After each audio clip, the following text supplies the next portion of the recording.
MP అభ్యర్థి అంటే చాలా పెద్దగా ఉంటారు. అది ఇది అనుకున్నాను. కానీ చాలా సింపుల్‌గా ఉన్నారు. చాలా చిన్న వయసులో ఉన్నారు. అంటే మా టీడీపీ పార్టీ యంగ్‌స్టర్స్‌ని బాగా ఇది చేస్తున్నారు. ఎంకరేజ్ చేస్తున్నారు. ప్లస్ యంగ్‌స్టర్స్ అయితే ఇంకా కొంచెం స్పీడ్‌గా పరిగెత్తి పనులు కూడా ఫాస్ట్‌గా చేస్తారు కదా! ఇంకోటి ఏంటంటే యంగ్‌స్టర్స్‌కి ఉండే ఒక అవకాశం ఏంటంటే వాళ్ళు ఏదైనా కానీ డిసిషన్ మేకింగ్‌లో ఫాస్ట్ ఉంటారు. ఏదైనా కానీ అప్రోచింగ్ ఈజీగా ఉంటుంది వాళ్ళతో. అదే ఓల్డ్ సీజన్ పొలిటీషియన్స్‌తో కొంచెం ఆ స్మూత్ జనాలపై మాట్లాడాలన్నా ఏదైనా చేయాలన్నా అంత ఇది ఉండదు కాబట్టి మాతో యంగ్‌స్టర్స్‌కి అయితే బాగుంటుందని మా పార్టీ ఎంకరేజ్ చేసింది. అదే రకంగా నేను ఇవాళ ఇక్కడికి వచ్చాను. సీనియర్ల అనుభవాలు తీసుకొని మీలాంటి వాళ్ళని ముందు పెట్టి నడిపించాలనుకుంటున్నారు. ఈసారి టీడీపీ ఎట్టి పరిస్థితుల్లో అధికారంలోకి రావాలి అనే కసితోనే ప్రతి తెలుగుదేశం కార్యకర్త దగ్గర నుంచి ముఖ్య నాయకుల వరకు అందరూ కూడా పనిచేస్తున్నారు. సో మీరు ఏలూరు ఎంపీ అభ్యర్థిగా పోటీ చేయబోతున్నారు కాబట్టి ప్రచారంలో ఇప్పటికే తిరుగుతున్నారు, జనాలందరినీ కలుస్తున్నారు. సో వాళ్ళ రెస్పాన్స్ ఎలా ఉంది? ఓవరాల్గా టీడీపీ గెలుపు అవకాశాలు ఎలా ఉన్నాయి అనుకుంటున్నారు?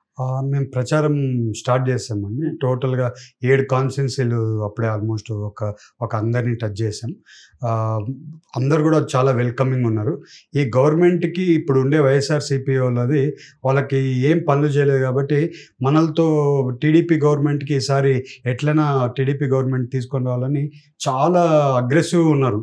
ఓటింగ్ ఇంకా 30 రోజులు ఉందంటే వాళ్ళు ఎన్ని రోజులు ఎందుకు తొందరగా గవర్నమెంట్ పంపించేసి టీడీపీ పార్టీని తెచ్చుకుంటే ప్రతి ఒక్క ప్రాజెక్టులన్నీ కంప్లీట్ చేసుకోవచ్చు. ఈ రోడ్లు ఇవన్నీ ఈ పరిస్థితులు మీరు చూస్తున్నారు కదా, ఇవన్నీ కూడా ఓవర్కమ్ అవ్వచ్చు అనేది జనాల్లో కూడా ఉంది. అది మేము ప్రచారం చేసేటప్పుడు బాగా కనబడుతుంది కూడా. సో మీరు ఇందాక అన్నట్టు అంటే టీడీపీ చాలా యువకులకి అవకాశం కల్పిస్తోంది, యంగ్స్టర్స్ని ఎంకరేజ్ చేస్తుంది అని చెప్పారు. పార్టీ అవకాశం ఇవ్వటం వేరు, కానీ ఆ అవకాశం మీ దాకా రావటం వేరు.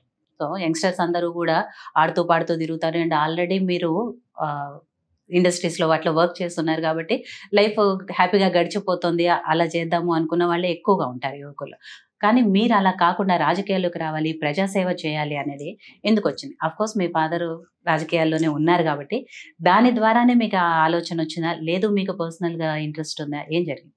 లేదండి, బేసిక్గా మాకు విజయలక్ష్మి ఫౌండేషన్ అని మాది ఒక ట్రస్ట్ ఉంది. ఆ ట్రస్ట్తో చాలా కార్యక్రమాలు చేస్తున్నాను. అట్లనే విలేజ్, మా సొంత విలేజ్ దత్తకు తీసుకొని టోటల్ విలేజ్ని డెవలప్ చేసాం. ఇవాళ చూస్తే చిన్న విలేజ్ అయినా కూడా సిటీలా ఉంటుంది ఇప్పుడు. సో అలాగా చాలా కార్యక్రమాలు, వాటర్ సప్లై అయినా కానివ్వండి, ఎవ్రీ సండే భోజనాలు చేయడం అయినా కానివ్వండి, అలాగే యువతకి కూడా మా కంపెనీలో చాలా మందికి ఉద్యోగాలు కూడా ఇచ్చాం. చాలా మందికి ఉద్యోగాలు చేస్తున్నారు యువత కూడా. అలాగే వేరే కార్యక్రమాలు చాలా వరకు చేస్తున్నాం.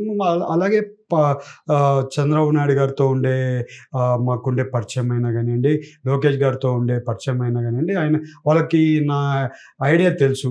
ఓకే, అబ్బాయి అయితే బాగుంటుంది, ఇంట్రెస్ట్ ఉంది అబ్బాయికి అని ఒకరోజు పిలిచి మాట్లాడితే, పాలిటిక్స్లోకి ఇంట్రెస్ట్ ఉందా అని అడిగితే, ఇంట్రెస్ట్ అండి, నాకు సేవ చేయడం ఇంట్రెస్టే.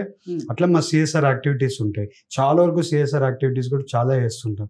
ఆ రకంగా నన్ను ఐడెంటిఫై చేసి పిలిచి, సారే ఈసారి ఏలూరు చెయ్యి బాగుంటుంది, నువ్వు వెళ్ళు, అక్కడైతే నువ్వైతే న్యాయం చేయగలుగుతావు అంటే, సరే సార్ మీరు ఎక్కడ చెప్తే అక్కడ అండి అని ఏలూరుకు రావడం జరిగింది.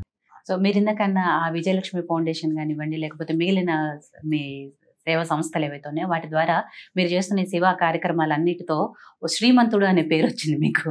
ఓ గ్రామాన్ని దత్త తీసుకొని దాన్ని డెవలప్ చేయటం కానివ్వండి, మిగతా అన్నిటిలో కూడా ఎవరికి ఆపద ఉంది అంటూ మీ దగ్గరకు వచ్చినా కూడా లేదు కాదు అనకుండా పంపిస్తారు. నేను అన్నట్టుగా శ్రీమంతుడు, ఇదంతా టైటిల్ ఎలా వచ్చింది? అంటే కుటుంబం నుంచి మొదటి నుంచి అవి చూస్తూ పెరిగారా? నాన్నగారి దగ్గర నుంచి వచ్చిందా? చదువుకున్నది స్కూల్లో ఇవన్నీ నేర్పించారా? అంటే కాలేజ్, నేను యాక్చువల్లీ స్కూల్ డేస్లో కూడా స్కూల్ క్యాప్టెన్ ఉండేటోడిని. కాలేజ్ డేస్లలో కూడా ఒక యూనిటీగా అందరినీ ఇది చేసి, ఏదైనా అవసరం ఉన్నా ఏదన్నా మా స్టూడెంట్స్ అందరినీ ఇది చేసేటోడిని. అలాగే ఈ శ్రీమంతుడు ఇవన్నీ కాదని నేను బిజినెస్ చేసేటోడిని బాగానే. ఎప్పుడు బిజినెస్లో ఎంత అవకాశం వచ్చినా గివ్ బ్యాక్ టు సొసైటీ అనేది ఒక ఇంట్రెస్ట్.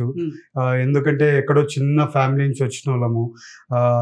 నాకు ఇప్పుడు కూడా గుర్తు, మన బస్సుల మీద, ఆర్టీసీ బస్సుల మీద సీట్లు దొరకకపోతే పైన ఎక్కిపోయిన రోజులు ఉన్నాయి.